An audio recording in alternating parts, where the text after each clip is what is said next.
guys, welcome to the YouTube channel. If you're new here, it's 𝗙𝗶𝗿𝗀𝗃. Thank you for coming. So in today's video, this is something that I really want to talk about, and I wish women can come out, African women in particular. We need to come out and speak about this issue because it's getting out of hand. But before I get into my own opinions, as always, let's first watch these clips and then let's talk about it. Feminism did not exist in Africa because patriarchy was a Western import that was brought into Africa by white people during slavery and colonization. And here is how. While Europeans were busy arresting, murdering witches and treating their women like trash in Europe, our male African ancestors, on the other hand, never had an issue with giving women power. African women were equally yoked with men, and community roles in ancient Africa were divided according to age group, not gender. Elderly women in Africa were considered the goddesses of the universe. Pregnant African women were highly protected and regarded as portals of life. Female African leaders and warriors were highly prominent. They held critical roles both politically, socially, and economically. Some, like Princess Yenenga, were great warriors who led their troops to war. But the minute the white man set foot in Africa, he brought with him gender discourses and male chauvinism, which was well promoted by their religion. Therefore, African men started treating African women the way white men treated theirs. Some people will say that a woman being subordinate to a man is our culture. But culture is constantly changing. I have beautiful twin nieces who are 15 and live in Lagos. If they had been born 100 years ago, they would have been taken away and killed because it was our culture, it was Igbo culture to kill twins. So what is the point of culture? I mean, there's the decorative, the dancing, but also culture really is about preservation and continuity of a people. In my family, I'm the child who is most interested in the story of who we are, in our traditions, in the knowledge of ancestral lands. My brothers are not as interested as I am, but I cannot participate. I cannot go to Munna meetings. I cannot have a say because I am female. Culture does not make people. People make culture. So if it is in fact true that the full humanity of women is not our culture, then we must make it our culture. I am a feminist.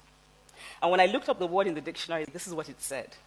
Feminist, a person who believes in the social, political, and economic equality of the sexes. My great-grandmother, from the stories I've heard, was a feminist. She ran away from the house of the man she did not want to marry and ended up marrying the man of her choice. She refused, she protested, she spoke up whenever she felt she was being deprived of access, of land, that sort of thing. My great-grandmother did not know that word feminist, but it doesn't mean that she wasn't one. More of us should reclaim that word. I come from a family of 6. We only ever had money for breakfast and lunch. Most of the time we went to sleep hungry. I loved school and always imagined becoming a doctor, helping children with malaria and other things.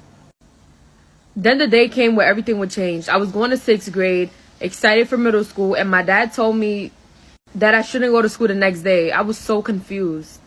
He told me that I'll be married off to a man named Saloon. Saloon was a 35-year-old man that had paid to marry me. I was completely quiet because I didn't know what to say. I didn't understand what they were saying. I remember wondering, what does it mean to even be married? A few days later, my stepmother gave me the dress that I would be wearing on my wedding day. It was so beautiful. She told me that I looked good and I looked grown. Then she tried to explain what a man expected once he was married. I still didn't understand. Within a week, my whole life will be changing. I will never get to be a doctor, and I will never go to school again.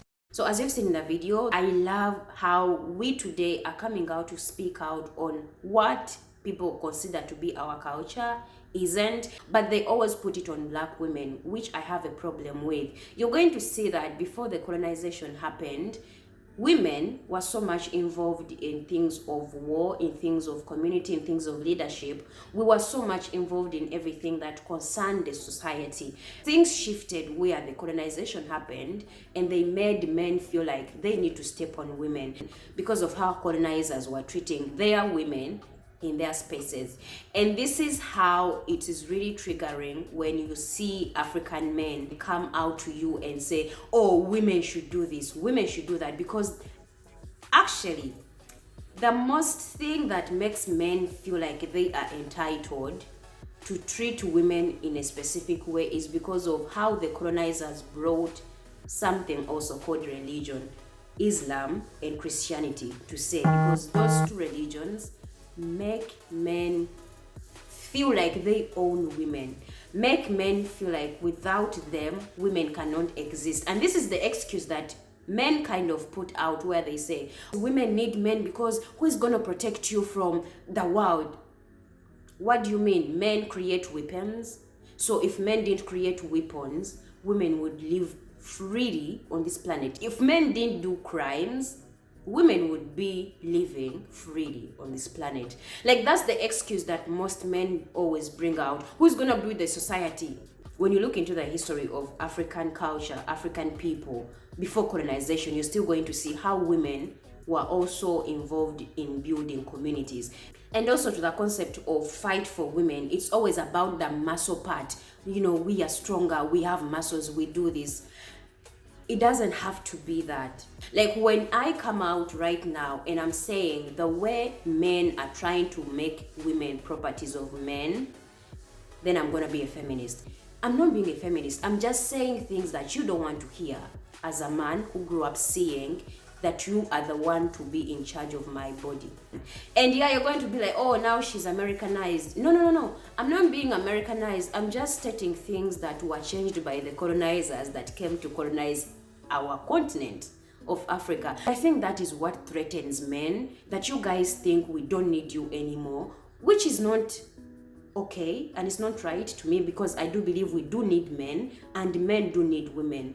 But every time the word feminism comes out, it's always put on black women, and it's forgotten that it was brought to us by colonizers. Like, make it for real. When a woman comes out and speaks about the injustices that are done to them, she's a feminist. When a woman comes out and says, you know, I work 3 times as this person, we are on the same job, I deserve to get the same treatment and payment, then she's a feminist. When a woman comes out and says, you know, I'm the one who carries the baby, like, I'm not ready to carry a child now, so I would rather stay like without a child for this specific time, she's being a feminist. You know, you're being a feminist, you don't want to have children, you don't want to get married, you don't want to do this. Why is it so always when a woman speaks about the things that we want to do or things that need to be done, then that's when religion, that's when culture comes in?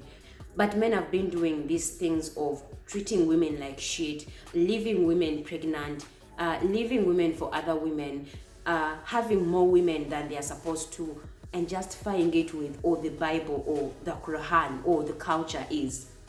Like, it's really okay for you guys to use culture to justify the way you behave and act in the society. But when women come out and say certain things that need to be said for themselves, that's when men are offended, and then we are feminists now. I guess I'm a feminist now. Like, if I look into Uganda, guys, I always tell you where I grew up from was always different. But let me tell you, my neighbors, my friends' homes was so messed up, and it made me realize, you know what? Just because I live in a certain way where people are living together, the man and the woman, it's not for everybody. It's not for everybody. I go to see that these women were living in the most horrible times because they had no options, because they wanted to please the society, because they wanted to show the society that, you know what, I finished school, I have to get married, I have to get a child, and then, you know, I have to be married to show that I'm a woman. That is something Africans need to let go, that a woman's value is carrying a child and getting a ring. I don't subscribe to that, and I do believe African women need a voice, and I'll still talk about this issue more and more. Women and men need each other. Africans need to realize that women are more than the kitchen and are more than the house and are more than carrying a child. Women are more than where we are limited, and it goes also to the men. So let's just have an understanding and really talk more about this thing where you guys, or men in particular, make us women that when we come out and talk about these issues, then we are being westernized, which is, I think, not the fact. We are in fact going back to the beginning where women were the most precious thing on this planet. where women were the most respected beings on this planet, where women were asked for advice before the kings did any decisions, where women were the warriors that sent their sons for war to bring back the victory. And this is one last thing that I want to tell my African girls, my African women, my African people is women today in 2023, we have options. We are not our grandparents that were forced to get into relationships when they were young. Most of us, when you go and ask your grandparents if they are still alive, they will tell you they were forced into the relationships they were in, or they were forced to get married at a very young age. They endured a lot of pain, a lot of mistreat, a lot of shame from men. And I'm not saying it happened to all of them, and I'm not saying all men were evil and bad to all the women. But the fact is, majority of African women were denied the opportunity of getting education, accessing certain foods, accessing certain places, or even having a say of what needs to be said on their own bodies. So we in 2023, we even have an option of deciding the kinds of men that we want in our lives. If your parents were not able to decide for themselves, you should be able to do that. I don't think you would want to experience the same pain that you saw your mother go through, your neighbors went through as women, your grandparents went through as women. Maybe your friends are going through. So we need to have options right now, and you have the options. If you want to do something, go and do it. We are in a time where we need to discover our bodies, discover ourselves, discover who we are, and we have a say now in 2023. So African girls, don't be limited on expressing yourself, on letting go, or really doing something that you have to do as a person when you feel it. Don't let society really stop you from doing what you want to do, because at the end of the day, that society is going to forget you when you die. That society is going to laugh at you when you get married to a man who's going to abuse you. That society is going to shame you for just being yourself. So why bother to think more of what they are going to think about you than to focus on yourself and focus on your body and focus on, you know, exploring the world. And guys, let me tell you, African girls, you need to travel. So when they call you a feminist because you want to experience life as God intended, don't mind people, because now I'm also learning to love myself and explore the world. So yeah, that is it, guys. Thank you for watching. Please subscribe, support the channel, and I'll see you in the next video. Bye.